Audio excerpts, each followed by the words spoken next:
A este punto, ¿cierto? Habiendo pasado por todo el libro de Hechos, entonces esta predicación viene a ser, digamos, en la continuación de lo que hemos estudiado ya por varios meses. Hechos capítulo 16, y hoy abordaremos un pasaje extenso, ¿cierto? Un pasaje extenso de las Escrituras, versos 16 al 40, ¿ya? Así que cobre fuerzas, ánimo y valentía para enfrentar, ¿cierto?, juntos este hermoso desafío, ¿cierto?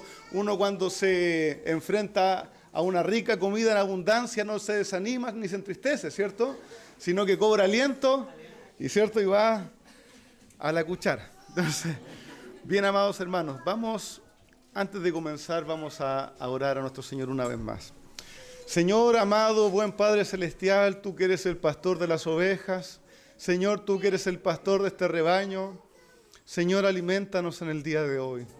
Oh Señor, es lo que necesitamos, Señor, no dependemos de un hombre ni la habilidad, Señor, que podamos tener, sino que de tu palabra expuesta, Señor, y de tu Espíritu Santo aplicándola a nuestras vidas.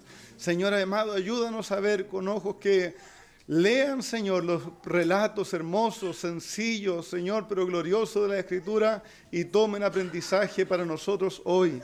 Señor amado, ayúdanos a no poner nuestras ideas en tu palabra, ayúdanos a ser fieles a lo que tú nos has revelado. Oramos, Señor, agradecidos por Cristo nuestro Salvador. Amén. Bien, amados, antes de comenzar, como ya parece que hago habitualmente, quiero plantearle algunas preguntas, ¿cierto? Para que usted vaya preparando su mente, su corazón. Hermano, ¿has escuchado testimonios de conversión? ¿Has escuchado la salvación de una u otra persona a través de tu vida cristiana? ¿Cierto? La gran mayoría de nosotros sí. ¿Te has dado cuenta que hay similitudes y hay diferencias entre ellos? ¿Cierto? El Evangelio es el mismo.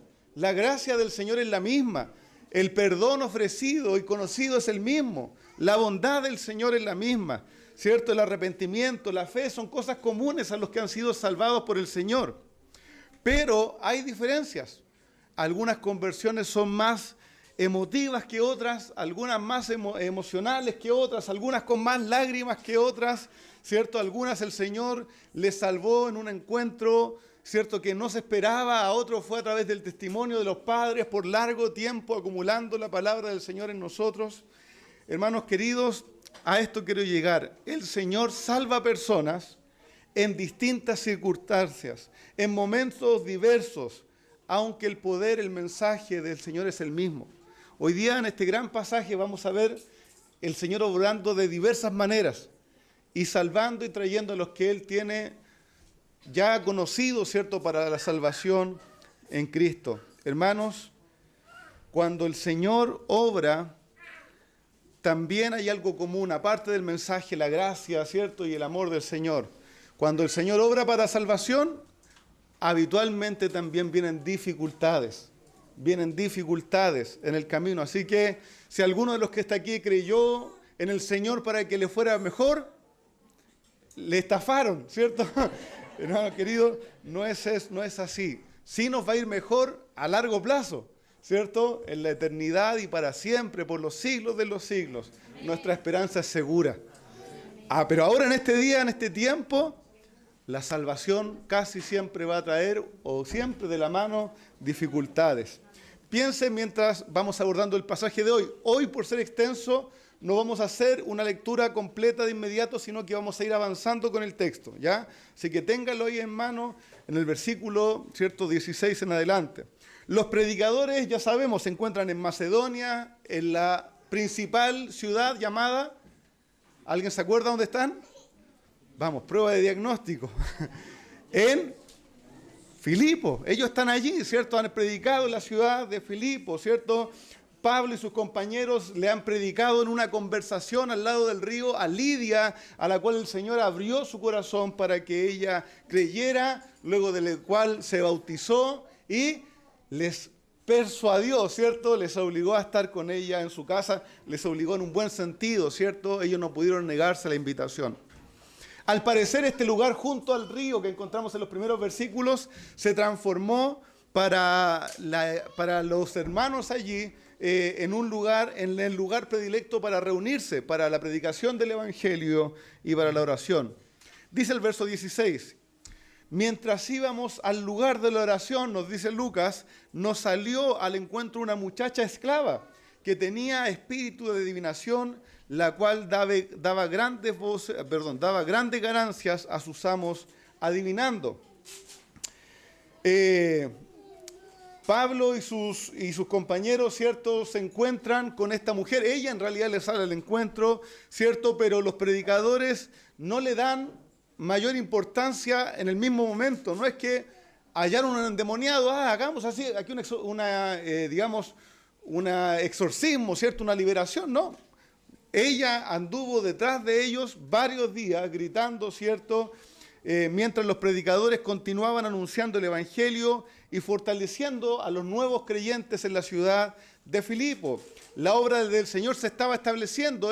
Aquí da la idea de que mientras íbamos, como íbamos todos los días, a este lugar junto al río, ellos continuaron predicando y fortalecieron a la iglesia cuando apareció esta muchacha que era evidentemente no algo fortuito, sino que la resistencia de Satanás al avance de la obra del Señor. Hermanos, como bautistas, como iglesias bíblicas, no debemos desconocer que hay una obra espiritual satánica en contra de la obra del Señor. Eso es una realidad. Hermanos queridos, eso existe, eso es verdad. Ahora, no todo el que se llama endemoniado o todo el que se llama de estos espíritus realmente está en eso, ¿cierto? Hay mucha farsa y mucha mentira, que es otra manifestación de la obra de Satanás. Pero también hay un mundo espiritual real que se levanta contra la obra de Dios. Así que cuando la obra del Señor crece y rescata a personas, fortalece creyentes, las obras de Satanás también se mueven, ¿cierto? Satanás fue vencido, Cristo tiene la victoria, pero Satanás no está muerto. Obra poderosamente peleando la batalla a la cual ya está condenado a fracasar, pero pelea. Hermanos amados, no debemos ignorar sus maquinaciones en contra de la obra de Dios. Esta joven endemoniada le sale al encuentro y lo más probable allí la palabra es que es una niña, ni siquiera una mujer joven, ¿cierto?, adulta, sino que una muchacha. De ahí la palabra es para paido, ¿cierto?, para un niño que servía. Y entendemos que era esclava, pues Lucas nos dice que sus amos ganaban mucho dinero, ella tenía dueños, ¿cierto? Era una muchacha, una niña esclava que su trabajo era hacer adivinación. Ella estaba poseída por un espíritu demoníaco y funcionaba como una adivinadora del futuro a corto plazo. Esto era muy común en el mundo greco-romano, ¿cierto? Ellos consultaban mucho, no solo la gente de escasos recursos, los generales, los filósofos, los políticos iban y consultaban, ¿cierto?, por su futuro para tomar decisiones. ¿Ha escuchado alguna vez la palabra, esta persona es una pitonisa? Ya, esta es la palabra, la base de la palabra usada aquí para esta muchacha, ¿cierto? Una joven que tenía este espíritu de pitón, ¿cierto?, que es una figura mitológica y que podía dar un oráculo, ¿cierto?, un anuncio del futuro. Hermanos amados, quiero que entienda bien esto. No era simplemente una charlatana, una estafadora. Había en ella una obra espiritual demoníaca por la cual ella, con ese poder, daba ciertos oráculos, ciertos indicios del futuro de las personas que iban a consultarle. Tenía cierta fama y generaba muchas ganancias a sus dueños. ¿Qué sucedió? En el verso 17 podemos ver que ella, probablemente guiada por este espíritu maligno, comenzó a seguir. Y ahí se nos da la idea de que insistentemente estaba detrás de Pablo, gritando en alta voz: estos son siervos del Dios Altísimo, quienes le proclaman el camino de salvación. Ella seguía al apóstol Pablo gritando fuertemente. Probablemente llegó hasta el mismo lugar donde ellos estaban reunidos con los nuevos hermanos, pero ella no se detuvo, sino que gritaba sin dominio propio una y otra vez palabras que nos pueden sonar correctas. A este lado de la historia nos pueden sonar correctas, pero lo que ella decía: estos son servidores del Dios más alto y les anuncian un camino de salvación. Para ellos podía ser Apolos, cualquiera de los dioses. Ella solo estaba diciendo, ellos son servidores de un Dios, del más poderoso, y les anuncian un camino de salvación. Ya para que no nos confundamos de que ella estaba obrando en favor en sí del Evangelio. ¿Ya? Era parte de su adivinación, ella podía saber que ellos servían allí. Allí la palabra de que ella daba gritos, hermanos, es la palabra, hay algo que en la literatura se llama onomatopeya, que es cuando uno escribe, cómo se escribe un grito, ¿cierto? Ese A, ese O. Y ahí esa palabra es que ella daba gritos como de alaridos. No está diciendo en voz alta algo ordenadamente.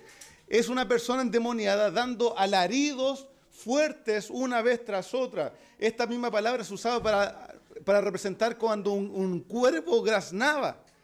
Un chillido, una cosa terrorífica, hermano. No es un predicar en altavoz. Era una persona bajo la influencia satánica que gritaba una vez tras otra, sin gran claridad, un grito que podía espantar a muchos. Hermanos, esa era la manera y el medio en que Cristo y los apóstoles predicaban habitualmente, con gritos poco articulados, desaforados, sin orden. Yo sé que se nos vienen algunas cosas a la cabeza, ¿cierto? Con gritos, ¿cierto? Desordenados. Me causa mucha lamento esto, porque esta es la figura de las personas, de una persona que está dando eso. Gemidos que no se entienden, un mensaje poco claro, repetitivo, ¿cierto? Esa es una mujer no bajo la obra del Espíritu Santo. El Señor Jesucristo, hermanos, y los apóstoles predicaron habitualmente y ellos predicaban un mensaje ordenado, se entendía, justificado con las Escrituras, claro, entendible con palabras sencillas para las personas sin mayor educación, profundo también para las mentes, ¿cierto?, que digerían esto, hermanos.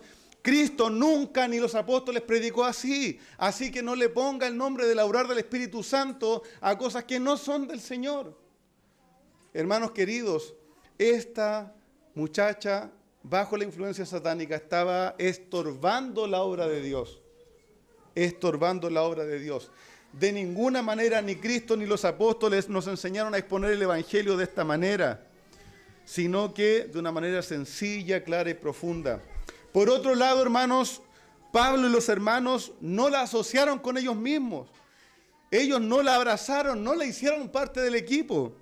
Ella no era una creyente tomada por el Espíritu Santo, como muchos creyentes hoy día pensarían. Probablemente en muchos medios evangélicos hubieran escuchado a esta niña y todos se hubieran rodeado. ¿Qué está diciendo el Espíritu? Nada. No, el Espíritu no les estaba diciendo nada por medio de ella. Hermanos queridos, hay que formar discernimiento. Hay que mirar la palabra, cómo ha hablado Dios. Ella era como el endemoniado gadareno, ¿se recuerdan? Allí Mateo 8:29 dice que, y Mateo habla que eran más de uno de los endemoniados, dice que estos endemoniados clamaron diciendo, ¿qué tienes con nosotros, Jesús, Hijo de Dios? ¿Ven que los demonios también reconocieron la autoridad de Cristo? Sabían quién era Él. No por eso eran salvos, ni por eso eran parte de la obra de Dios. Santiago nos va a decir, 2:19, los demonios también creen y tiemblan, pero no por eso son salvos ni parte de la obra de Dios. Hermanos, ellos, los demonios, saben quién es Dios, saben quiénes son sus siervos, pero no han sido puestos ni autorizados para proclamar el mensaje de salvación. Esta muchacha estaba en realidad entorpeciendo la predicación con sus alaridos. Tanto fue por muchos días que nos dice el verso 18, desagradando, y eso literalmente es cansando a Pablo, se volvió y dijo al Espíritu, te ordeno en el nombre de Jesucristo que salgas de ella, y el Espíritu salió en aquel mismo momento. Hermanos, esta obra maligna de estorbar la predicación y la labor que deseaba hacer el apóstol, le llevó a él, cansado de los alaridos de esta muchacha, a reprender el demonio, el cual salió inmediatamente de ella. Otra distinción, ¿cierto?, con lo que hoy día vemos. Pablo no dijo, a ver, júntense. No dijo, oye, Lucas, Silas, tenemos aquí a alguien para echar fuera un demonio, vamos, juntémonos al pueblo para que vean el poder. No, hermanos, este es un momento lamentable, no es un lugar para hacer un show. Él necesitaba tranquilidad para predicar la palabra del Señor, así que reprende las obras malignas para seguir haciendo su obra. No llamó a nadie, no pasaron horas peleando con el demonio. Ahí estaba la autoridad del Señor. Sal fuera, y inmediatamente le dejó, y ellos continuaron haciendo su trabajo, que no era exorcizar. Su trabajo era predicar el Evangelio, formar discípulos, hacer crecer a los creyentes. Así que continuaron. No nos informa Lucas si realmente la muchacha creyó en el Señor, pero aún así ella recibió la bondad del Señor de ser liberada de su esclavitud demoníaca. Por lejos, ¿cierto? Fue liberada, ¿cierto? Y eso no le trajo más tranquilidad ahora al Señor. Se redoblaron, ¿cierto?, los ataques del mundo ahora, no solo de Satanás, sino que del mundo, de la sociedad, en contra de aquellos que estaban queriendo predicar la palabra del Señor. La liberación de esta muchacha fue la excusa perfecta, ¿cierto?, para buscar con qué atacar o odiar, ¿cierto?, a los predicadores. Y estos señores que gobernaban a la niña hicieron algunas, ¿cierto?, truculencias para poder acusarlos. Dice el verso 19, pero cuando sus amos vieron que se les había ido la esperanza de sus ganancias, de las ganancias para ellos, prendieron a Pablo y a Silas y los arrastraron hasta la plaza ante las autoridades. Hermanos amados, esta relación, ¿cierto?, de estos amos que vieron la pérdida de su ganancia económica y por eso arrestaron a Pablo y a Silas, ¿cierto? Esta relación entre obra demoníaca y dinero siempre está, la podemos ver incluso en el Antiguo Testamento, ¿cierto? Con diferentes profetas que profetizaban por ganancia, así también en el Nuevo Testamento, hombres que, siendo incluso contrarios a la obra del Señor o preocupados por sus ganancias, preferían proteger sus ganancias, ¿cierto?, antes de ver la obra del Señor. Hermanos amados, esta es una relación que siempre se va a dar. Y ojo también usted cuando ve a alguno que llamándose creyente relaciona, ¿cierto?, el ministerio con ganancias y enriquecimiento, hermanos, porque eso no es parte de la obra del Señor de ninguna manera, sino de las obras de las tinieblas. Así que, lejos de agradarse estos señores de que la niña fuera liberada de las garras de Satanás, enfurecidos porque ya no tendrían su horrible fuente de ingresos, tomaron a Pablo y a Silas, hermanos, y no les llevaron tranquilamente. La Reina Valera dice, les trajeron, ¿cierto?, ante los magistrados. Pero aquí la palabra es que los arrastraron, que los arrestaron, ¿cierto?, que ya comenzó la violencia contra ellos, ¿cierto? Y les llevaron violentamente a la plaza pública, al ágora, ¿cierto?, a la feria donde estaban las autoridades locales para que fueran juzgados injustamente. El verso 20 dice lo siguiente.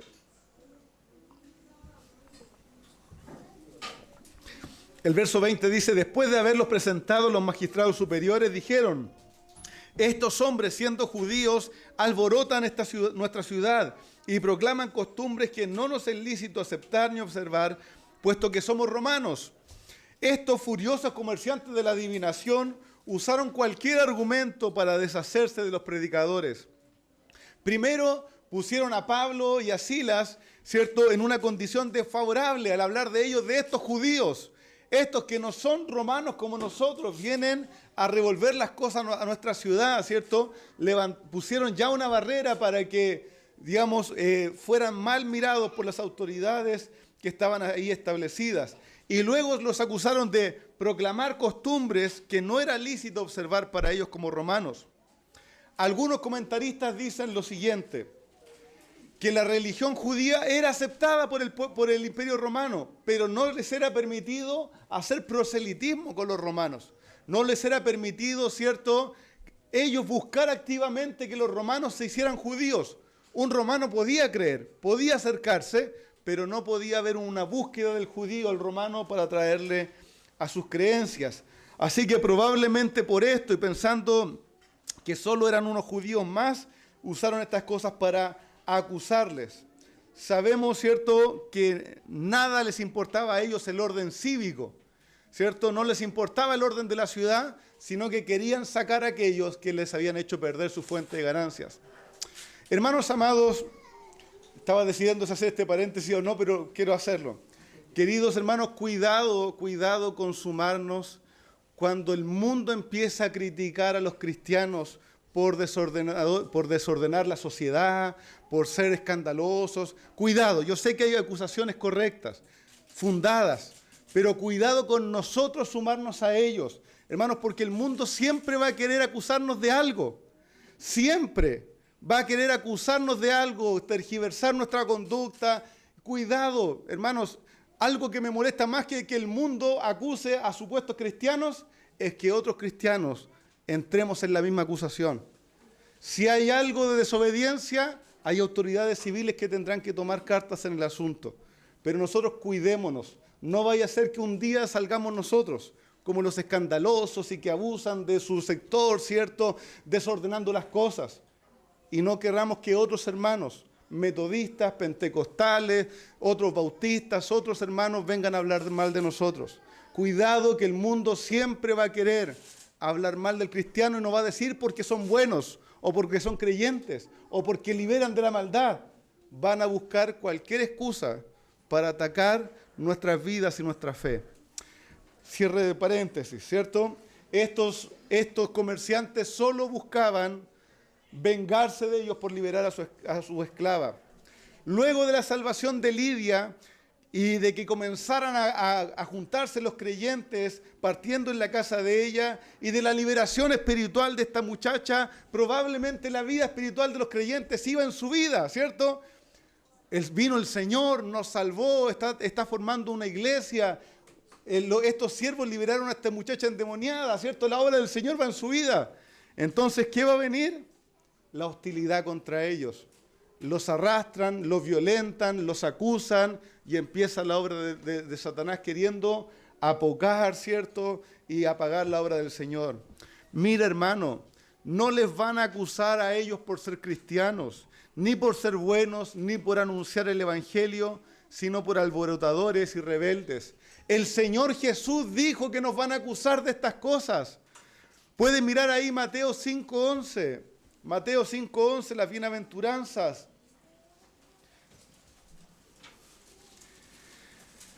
Dice el Señor Jesús en el Mateo 5:11, bienaventurados serán cuando les insulten y les persigan y digan todo género de mal contra ustedes falsamente por causa de mí. Esa debe ser nuestra preocupación, que de lo que nos acusen sea falso, ¿cierto? Pedro va a decir después en sus cartas, si les golpean, les abofetean, les arrestan por ladrones, por mentirosos, tienen lo que merecen. Pero si haciendo el mal son abofeteados, ¿cierto? Entonces son bienaventurados.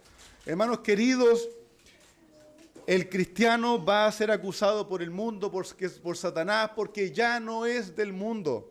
Ya no vivimos en su sistema. Ya no le servimos a sus mismos dioses. Estos mercaderes de la fe acusaron a Pablo y Silas y fueron ellos los que alborotaron la ciudad para que fueran castigados. El verso 22 dice, y la multitud se levantó a una contra ellos y los magistrados superiores, rasgándoles sus ropas, los azotaron con varas y después de darle muchos azotes, los echaron en la cárcel, ordenando al carcelero que los guardara con seguridad, el cual, habiendo recibido la orden, los echó en el calabozo interior y les aseguró los pies en el cepo. Hermanos, ellos, haciendo un bien, fueron tratados con maldad. Fueron desnudados públicamente, porque la idea que le rasgaron la ropa, ¿cierto?, no es un simple rasgar, sino que era romper sus ropas para desnudar sus espaldas y luego golpearles con varas, no hasta que tuvieran una marca, sino que hasta que estuvieran heridos. Solo no los mataban, ¿cierto?, porque esa era una autoridad solo del Imperio Romano, pero los golpearon hasta dejarlos muy mal heridos, y luego de eso los tomaron y los echaron en la cárcel, y no solo en cualquier celda, sino en el calabozo de más adentro, como dicen algunas versiones, ¿cierto?, ahí en el pozo más profundo, con humedad, con oscuridad, y aparte de eso, pusieron sus pies en un cepo, ¿cierto?, y les amarraron firmemente. Ellos, haciendo el bien, fueron tratados con maldad. Hermanos amados, Esto es parte de la vida cristiana. No le rehuyamos a alguna hostilidad nosotros, hermanos, por ser cristianos. Hermanos amados, eso era lo que a mí me aterrorizaba siendo un adolescente en una iglesia. Que sentirme mal, que alguien me fuera a rechazar, que alguien me fuera a mirar feo, que vaya a ser el objeto de burla. Pero sabe, hermano, cuando el Señor de verdad nos salva, esas cosas pasan a un segundo plano. Ya no me interesa, no me importa, porque saben que el amor por Cristo es mayor. El amor por el Señor es mejor. Predicar su nombre es de más honor para mí que el honor que me pueda dar cualquier persona. Hermanos amados, nosotros somos una iglesia y una sociedad cristiana demasiado cómoda. Debemos dejar de rehuir a la tribulación que puede traer la predicación del Evangelio. Ellos fueron tratados mal, aún haciendo las cosas bien. El carcelero los tomó y sin ningún aprecio por ellos, como cualquier persona, los puso en el calabozo más profundo, sin curar sus heridas, sin ayudarles, sin tener misericordia, les lanzó ahí adentro. Hermanos, podríamos preguntarnos, probablemente yo me hubiera preguntado, Señor, ¿qué está sucediendo? ¿Estos son los gloriosos planes de evangelización que tú tenías para mí? Señor, ¿estos eran los varones macedonios que rogaban por nuestra ayuda? Hermanos, son preguntas que podrían ser reales. Señor, ¿esto es lo que tú tenías para mí? ¿Estar solo? ¿Estar abandonado? ¿Que no me vaya bien? ¿Estos eran tus planes para mí? Hermanos, son preguntas que cada uno podría hacerse y que Pablo y Silas podrían haberse hecho, pero no lo hicieron, porque eran varones ejemplares para nosotros. Los siervos de Dios, guiados por el Espíritu del Señor, hermanos, no estaban en la mitad de la noche. En el momento más oscuro no estaban dando gritos ni alaridos, no estaban desesperados, no buscaron en qué entretenerse para pasar el tiempo, no buscaron de qué manera agotarse para que ya el sueño los rindiera y llegara el otro día. No, hermanos amados, en su noche más oscura, dice la palabra del Señor que ellos oraban a Dios y cantaban himnos. Hermanos amados, en medio del dolor de sus cuerpos estaban heridos, deshonrados, tratados injustamente. En medio de su tribulación, su corazón estaba aferrado al Señor. Hermano, qué bofetada para nosotros, ¿no? Somos como niños, hermanos, que a veces uno le dice, pero tranquilo, si este dolor va a pasar en un ratito, pero es que no, yo quiero que pase ahora, pero es que tienes que aguantar un momento nomás. No, yo quiero que pase ahora, ¿no? Y no pueden ver el final. Hermanos, somos cristianos como niños, gritando, desesperados, angustiados. Hermanos amados, pero los siervos del Señor no eran así. Y el Señor los puso para nuestro ejemplo. No porque ellos tuvieran una capacidad moral extraordinaria, sino porque estaban simplemente aferrados y enfocados, no en su propia humillación, sino en el avance de la obra de Cristo. Hermanos, Pablo va a decir más adelante, ¿saben qué? Yo estoy preso, pero la palabra de Dios no está presa. Así que no me han hecho gran mal. Yo estoy maltratado, pero la obra del Señor avanza. Yo estoy atribulado, yo estoy rodeado, pero el Evangelio de Cristo avanza. Están afuera los que predican para hacerme mal, que prediquen, gloria a Dios. Porque no me interesa que lo hagan por una motivación u otra, sino que el nombre de Cristo sea predicado. Hermanos amados, en medio de la tribulación más angustia estaban cantando y orando al Señor. Hermanos, qué maravilloso. La palabra del Señor nos enseña esto. Hay una manera bíblica de pasar las situaciones angustiosas, sobre todo en la obra de Dios. ¿Sabe qué? Muchas veces yo he tenido que hacer el ejercicio, a veces en estos últimos meses, de soltar mi teléfono en altas horas de la noche y disciplinarme para ponerme a orar, para llevar mis pensamientos al Señor. Porque lo más fácil, hermanos, es darse una buena dosis de dopamina, ¿no? Y entretenerse y reírse hasta que se nos cansen los ojos y dormirnos. Pero la obra del Señor no es así. Nuestro Señor nos ha dado un recurso mucho mayor, que es la esperanza en Cristo, ¿Qué es su presencia? ¿Qué es su palabra? Hermanos amados, Él estaba allí y el Señor llenaba sus corazones para que cantaran al Señor. Salmo 42:8 dice: pero de día mandará Jehová su misericordia, y de noche su cántico estará conmigo, y mi oración al Dios de mi vida. Hermanos amados, qué hermoso ser así como el salmista. Señor, dame tú cánticos para cantarte en medio de la angustia. Dame tú, Señor, alabanzas para ti cuando yo estoy atribulado y cansado y maltratado. Hermanos amados, el Señor les había puesto en ese lugar, el Señor les había llegado a predicar a esas personas, el Señor aún quería salvar, el Señor no había terminado su obra con ellos, por tanto, mientras haya aliento de vida en ellos, iba a haber oración y alabanzas al Señor. Hermanos amados, esta devoción, esta fidelidad, este amor al Señor no pasó desapercibido por los que estaban allí. Y quizás hoy día la situación que cada uno de nosotros pase, no es, quizás nosotros en primera instancia no lo entendemos, pero va a impactar a los que están alrededor. Va a impactar a los que vean cómo estamos dependiendo del Señor en medio de la angustia. Hermanos amados, los que estaban allí, dice que los presos les oían. Y ahí la palabra no es que escuchaban simplemente, sino que estaban atentamente oyendo sus cánticos y sus oraciones. El Señor había de alguna manera cautivado a esas personas que estaban allí por sus maldades y estaban oyendo atentamente lo que estaban diciendo estos hombres. El Señor, hermanos amados, no desechó su clamor, sino que respondió poderosamente, dice el verso 26, de repente se produjo un gran terremoto, de tal manera que los cimientos de la cárcel fueron sacudidos. Al instante se abrieron todas las puertas y las cadenas de todos se soltaron. Hermanos, y aquí como el Señor permite la humillación, ¿cierto?, de sus siervos, así el Señor tiene preparada la exaltación también de sus siervos a su tiempo. Todos los que estaban en la cárcel quedaron inmóviles ante la tremenda obra maravillosa. De alguna manera los presos, por la obra del Señor, entendieron que lo que estaba pasando allí no era natural. No era normal, era parte de la obra de ese Dios al que ellos cantaban y oraban en esa noche. Supieron que provenía de Dios. No solo sacudió la tierra, sino que se abrieron las puertas, se cayeron las cadenas. Y es casi una ilustración del poder de Dios, ¿no? Cuando viene el Señor y remueve todas las cosas y abre las puertas y corta las cadenas que nos ataban para que podamos venir a Él y creer libremente.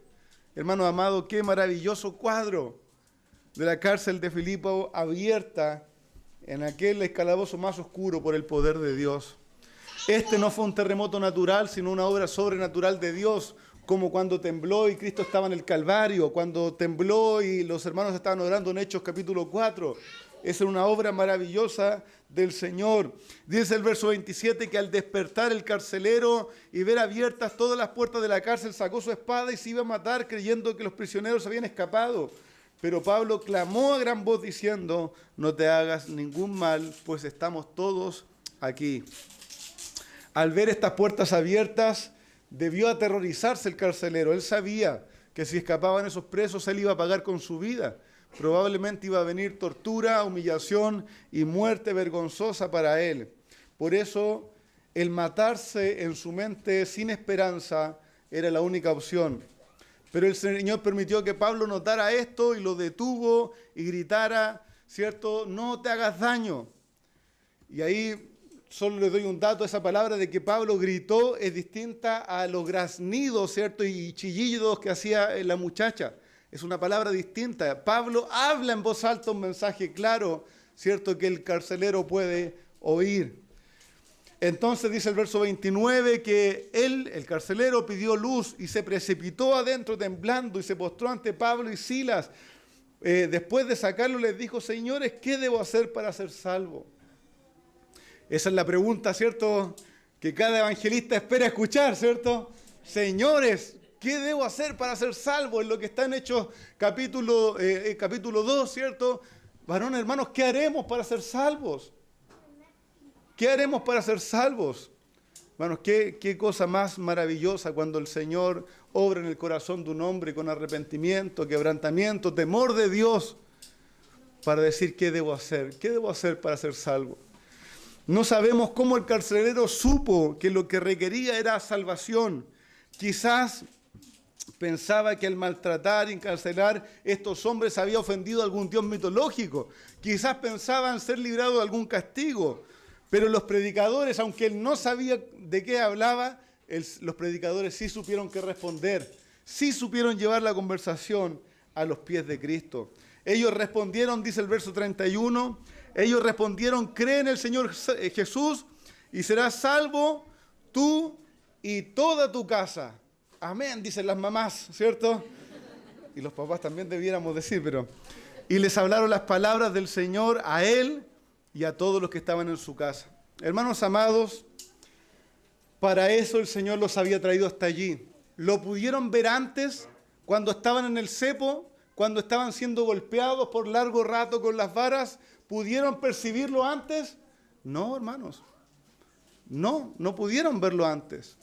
Pero había la paciencia de aguardar. Ya Pablo se había dado cuenta que el Señor a veces los guía por caminos inciertos, ¿cierto? Que no sabemos hacia dónde nos va a llevar, con sus diferentes desviaciones antes de llegar a Macedonia. Pero así que ahora decía, Señor, estos golpes, este maltrato, este dolor, no sé para dónde va, pero para algún lado va, ¿cierto? Si tú nos trajiste a predicar a Macedonia, no nos vas a matar ahora aquí. Así que aguardó en el dolor y para ese momento el Señor le había traído hasta ese lugar, para anunciar la palabra de Cristo al carcelero y no solo a él, sino que a toda su casa. Hermanos, el Señor abruma, quebranta toda seguridad y lleno de necesidad el carcelero pregunta, ¿qué haré para ser salvo? ¿Qué le dirías tú, hermano? Si alguien te pregunta, y hermanos, por la gracia del Señor, algunas veces hemos escuchado esta pregunta, ¿qué debo hacer para ser salvo? Hermanos, ¿qué le dirías tú? ¿Qué le dirías tú? ¿Qué diría un religioso? Empieza a ir a la iglesia. ¿Es bueno? ¿Es parte de los cristianos ir a la iglesia? Amén. ¿Nos salva ir a la iglesia? No. Hermanos amados, ¿qué le hubiese dicho tú? Deja de pecar. Deja de pecar. Eso va a ser bueno. Hermanos, comprométete. ¿Qué anunciamos? ¿Sabrías tú qué responder? Muchas veces al empezar un discipulado le decimos, hermano, ¿usted sabe lo que es el Evangelio? Sí. ¿Qué es? Dígamelo. No. Hermanos queridos, si usted es cristiano debe saber lo que es el Evangelio.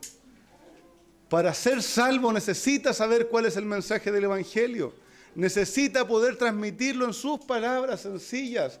Pablo lo resume en 2 frases en 1 Corintios capítulo 15.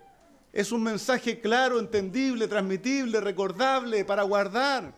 El Evangelio no es la tradición de la familia, no es una forma de vestirse. El Evangelio, hermanos, no es un sentimiento bonito. El mensaje del Evangelio es un mensaje claro. Este es el Evangelio el cual ustedes han creído, el cual si retenéis son salvos, el cual si no tienen han creído en vano. Que Cristo vino según las Escrituras, que murió, fue sepultado según las Escrituras, que estuvo sepultado 3 días y resucitó al 3er día. Hermanos, ese es el Evangelio. La obra de Cristo en favor de nuestros pecados, de nosotros como pecadores. Hermanos amados, cree en el Señor Jesucristo y serás salvo, dijeron los predicadores. Ciertamente, amados, no se trata solo de creer que Cristo existió.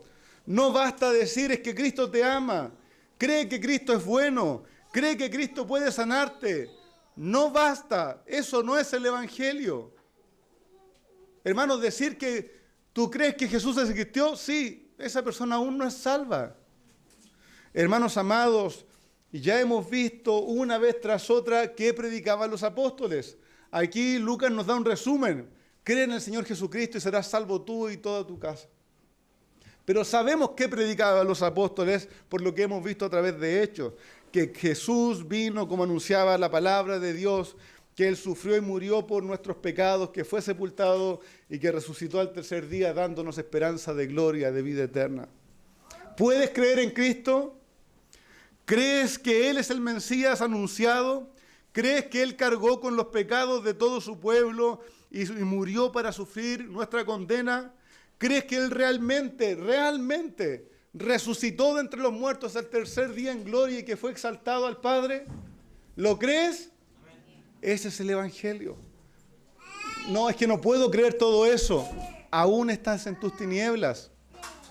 Busca al Señor, escucha la palabra. Ese es el Evangelio. Hermanos, cree, le dice el evangelista esta frase que se usa tanto, ¿cierto? Cree tú y serás salvo tú y toda tu casa. Tú, esto es lo que significa, cree tú y los de tu casa también para que sean salvos. Dicen estos versos, cree en el Señor Jesús y serás salvo tú y toda tu casa. Y les hablaron la palabra a Él y a todos los que estaban en su casa. Hermanos amados, significa que podían creer, esto significa que el carcelero podía creer Él para darle salvación a toda su casa. No, mis hermanos, significa que ahora los hijos del carcelero eran hijos de la promesa. No, mis hermanos, cuando Dios salva a un hombre, no le ha dado la promesa de que todos sus hijos van a ser salvos. Dios no te ha prometido eso. Esa es nuestra oración. Eso es nuestro deseo, eso es nuestro clamor. Está en nuestro trabajo anunciar la palabra del Señor a nuestros hijos desde que ellos tienen entendimiento, desde que están en nuestros brazos, rogando al Señor con esperanza para que vengan a la fe de Cristo. Hermanos amados, la idea es cree tú y crean los de tu casa y serás salvo tú y todos los de tu casa que pueden creer. Por eso la palabra fue predicada a él y a los de su casa. No solo al carcelero, no solo al padre de familia, sino a cada uno. Dice el verso 32, y les hablaron la palabra del Señor a él y a todos los que estaban en su casa. Y el Señor, podríamos decir como pasó con Lidia, les abrió el corazón para que creyesen él y todos los que en su casa podían creer. E inmediatamente las obras indiferentes y crueles del carcelero fueron transformadas en obras de amor, de compasión, de fraternidad. Dice el verso 33 que el carcelero los tomó en aquella misma hora de la noche y les lavó las heridas e enseguida fue bautizado con todos los suyos. Hermanos, e inmediatamente esta obra se dio en el corazón del carcelero. Comenzó a obedecer aquellas cosas que el Señor Jesús les había mandado. Que los que crean sean bautizados, que amen a sus hermanos como el Señor les ha amado. Dice el verso 34, llevándolos a su hogar les dio de comer y se regocijó grandemente por haber creído con todos los suyos. Hermanos amados, se repite otra vez la escena de gentiles creyendo en el Evangelio, llenándose de gozo, dando frutos, practicando la hospitalidad en la familia de la fe. Se llenaron de gozo, ahora ellos tenían esperanza, habían sido perdonados, lavados, libertados, unidos al Señor y unidos a sus hermanos en la fe. Ahora ellos podían cantar también alabanzas en medio de la noche. Ahora podían elevar una oración de consuelo, de socorro al Señor en los momentos más difíciles. Hermanos, y tan solo podemos imaginar cómo este testimonio impactó a todos aquellos que estaban en la cárcel. Dice, hermanos, el verso 16, 35. Cuando se hizo de día, los magistrados superiores enviaron a sus oficiales diciendo, suelta a estos hombres. Y el carcelero comunicó estas palabras diciendo a los magistrados superiores han dado orden para que te suelte. Así que salgan ahora y vayan en paz. Hermanos queridos, la historia podría haber terminado aquí con mucha paz.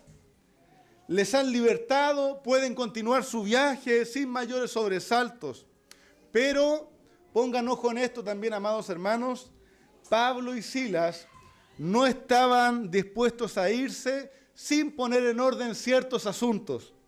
Y esto es interesante, porque el amor cristiano y la piedad cristiana no hace y no siempre amerita que pasemos por alto todo proceso. Pablo va a decir, nos están libertando, no es suficiente. Aquí se pasaron a llevar ciertas leyes. las cuales vamos a poner en orden.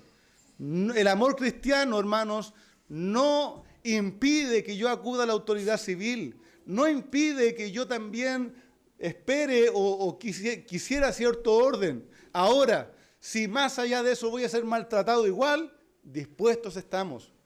Pero mientras esté en nuestra mano, el Señor también ha dado el orden civil para dar cuidado a su obra y a nuestras vidas. Hermanos queridos, Pablo y Silas no estuvieron dispuestos a irse, sino todo lo contrario. Ellos oficialmente eran ciudadanos romanos y conocían muy bien sus derechos y deberes, y no se irían sin dejar en claro que no eran ninguna clase de delincuentes. Dice el verso 37, pero Pablo les dijo: aunque somos ciudadanos romanos, nos azotaron públicamente sin hacernos juicio y nos han echado a la cárcel, y ahora nos sueltan en secreto. De ninguna manera. Que ellos mismos, o sea que los magistrados, vengan a sacarnos. Los oficiales informaron esto a los magistrados superiores, y al saber que eran ciudadanos romanos tuvieron temor. Entonces vinieron y les suplicaron, y después de sacarlos, les rogaron que salieran de la ciudad. Hermanos, ya acercándonos al final, esta firme actitud de Pablo desea también dejar en evidencia el trato injusto que habían recibido correspondiente al proceso que se requería. A lo que las autoridades atendieron y rápidamente fueron a suplicarles, a pedirles por favor que salieran de la cárcel, y les rogaron luego que salieran de la ciudad. Hermanos, ellos luego de eso lo harían. Pero miremos, hermanos queridos, y tengamos cuidado. Así como el inconverso a veces puede agitar las aguas sociales, ¿cierto?, para querer perjudicar la obra del Señor, hermanos, sepa usted que el cristiano no siempre debe ser silente absoluto, sino que, según el orden que el Señor ha dado a la sociedad, también nosotros podemos exponer con mansedumbre y templanza cuando las cosas no están bien. Sepa que también el Señor nos ha permitido eso. Siempre hubo un sistema de justicia en el pueblo del Señor, desde que Él le da sus leyes, y hoy día, donde vivimos, somos ciudadanos que debemos ser respetuosos de la autoridad, pero también mantener el orden y pedir que se mantenga el orden que el Señor nos ha dado. Hermanos amados, dice el verso 40, cuando salieron de la cárcel fueron a la casa de Lidia, y al ver los hermanos los consolaron y se fueron. Algunas conclusiones, ¿cierto? Algunas observaciones al final. Hay una nueva iglesia local en formación, una iglesia gentil, con la cual ahora ya saben tratar luego de la carta, ¿cierto? Hay una iglesia de hermanos fraternos, gozosos, amándose entre sí, y que esperaban el retorno de sus predicadores. Así que ellos, sabiendo que deben salir de la ciudad, les infundieron gozo y continuaron su viaje mientras ellos servían al Señor. Como dice un comentarista, al repasar el capítulo 16, podemos observar cómo el Señor llama de entre los gentiles a diversas clases de personas. Si hacemos un resumen general del capítulo 16, partimos con el llamado de Timoteo, un joven gentil judío influenciado por la fe y la fidelidad de su madre y de su abuela, que llega a creer en el Evangelio, que crece con buen testimonio y que puede ser compañero del apóstol Pablo. Luego vemos una mujer comerciante sola, no sabemos si viuda, divorciada, ¿cierto? Una mujer de alta alcurnia, ¿cierto? Quizás con otras capacidades económicas, que ahora no en un llamado general, sino que en una conversación más íntima, cree en el Señor, porque el Señor abre su corazón para que ella venga a Él. Luego vemos la salvación de un carcelero, que horas antes no tenía ningún interés por este evangelio, pero al verse enfrentado al poder de Dios obrando, es quebrantado y es traído a la fe del Señor. Hermanos amados, el Señor nos llama por la misma palabra del evangelio, pero por medios y circunstancias diferentes. Hermanos, no espere aquella ocasión ideal para predicarle a su familiar. Hable la palabra cuando el Señor le abra una puerta.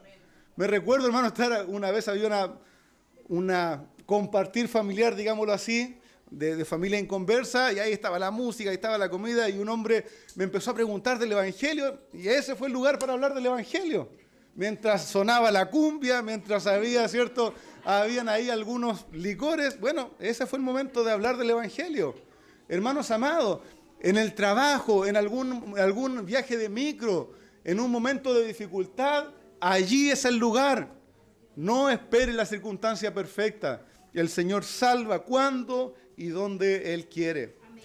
Hermanos amados, otras observaciones. El estar haciendo la obra de Dios no nos libra de situaciones difíciles, de tormentas terribles. Hermanos, el estar en la obra de Dios no nos libra de tormentas, pero sí nos puede llenar la convicción de que cada tormenta y cada tribulación tiene un propósito mayor: la gloria del Señor y la predicación del Señor Jesucristo. Hermanos amados, otra observación: cada persona debe oír la palabra del Señor. Porque tú la oíste y la creíste, no se hereda directamente esa salvación. Habla la palabra del Señor a tu esposo, a tus hijos, a tu esposa, a tus familiares. Cada uno debe creer. Hermanos, me causaba tanto ruido a través de mi vida escuchar a las tías: no, vengan todos los primos porque son todos los hijos de la promesa, mundanos, entregados a la vida, sin ningún interés con el Señor. No. Hermanos amados, nosotros somos hijos del Señor, los que han creído en el Señor, pecadores miserables que el Señor ha querido salvar. El resto del mundo están todos en igual condición, todos necesitados de la palabra del Señor. No abrace una esperanza que no es real. Cada persona necesita creer en Cristo, cada uno necesita volverse a Él. Hermanos, otra observación: los que vienen en la fe, como vemos en Hechos, deben dar frutos. Hay frutos evidentes en todos estos: amor por el Señor, servicio en la obra de Dios, amor por sus hermanos, amor fraterno, gozo que nace de la vida del que ha conocido al Señor. Porque antes no tenía esperanza y ahora tiene una. Hay gozo. No todos vamos a expresar ese gozo de la misma manera, pero hay gozo en el Señor, en la vida, en la salvación, en la transformación que Él hace. Hermano, hay gozo en el Señor. Y solo volviendo y cerrando el tema de la muchacha que estaba endemoniada. Aborrecemos y no aceptamos a los hermanos que están en iglesias donde se practican estos gritos y alaridos. Hermanos, ¿los rechazamos con vergüenza? No, hermanos, no los rechazamos, pero no compartimos ni creemos que esas sean manifestaciones del Espíritu del Señor. Hermanos amados, Dios no obra en esa manera. Pablo le va a decir a los corintios en 1 Corintios 12, cuando entre, no, hablen tranquilos, hablen por orden, hablen cosas que entiendan los otros. Pablo dice: no vaya a ser que entre un inconverso entre ustedes y piense que están todos locos, sino que cuando uno entra sea convencido por todos al hablar la palabra de Dios, ¿cierto? Y caiga rendido y crea en el Señor. Hermanos amados, ese desorden, los alaridos, nunca ha sido y no es aceptable para la predicación de la palabra de Dios.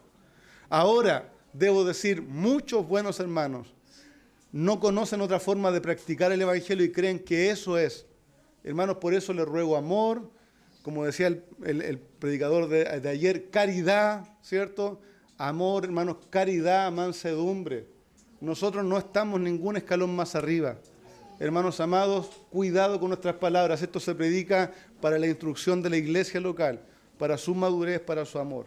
Hermanos amados, prediquemos y anunciemos el mensaje que el Señor, si nos tiene aquí, aún tiene pueblo que salvar. ¿Amén? Vamos a orar. Señor amado, gracias por este tiempo, gracias por tu palabra, gracias Señor porque tú nos has dado toda la tranquilidad para oír tu palabra y para servirte. Ayúdanos, Señor, a que en medio de esta tranquilidad